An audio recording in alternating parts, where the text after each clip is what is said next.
नमस्कार. प्रधानमंत्री सूर्यघर मोफत वीज योजनेमध्ये महावितरणकडून एक नवीन नियम लागू करण्यात आलेला आहे. त्यामध्ये आता ग्राहकांना मागील 12 महिन्यांचा वीज वापर पाहूनच त्यांच्या सोलारची कॅपॅसिटी ठरवण्यात येणार आहे. हा नियम प्रधानमंत्री सूर्यघर मोफत वीज योजना यामध्ये लागू करण्यात आलेला आहे. तर प्रधानमंत्री सूर्यघर मोफत वीज योजना आहे काय? तर यामध्ये प्रधानमंत्री सूर्यघर मोफत वीज योजना ही केंद्र सरकारची महत्त्वाकांक्षी योजना आहे. या योजनेअंतर्गत नागरिकांना त्यांच्या छतावर सोलार प्रकल्प बसवण्यासाठी प्रोत्साहित केले जाते आणि यामध्ये 300 युनिटपर्यंत वीज निर्माण केली जाते.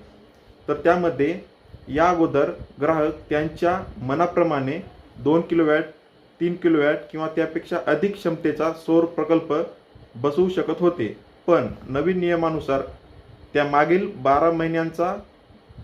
12 महिन्यांच्या वीज वापरावरच त्यांना त्यांच्या सोलार प्रकल्पाची कॅपॅसिटी ठरवण्यात येणार आहे. त्यामुळे आता ग्राहकांना त्यांच्या गरजेनुसार किंवा त्यांच्या मनाप्रमाणे सोलार प्रकल्प मिळणार नाही. समजा एखाद्या ग्राहकाची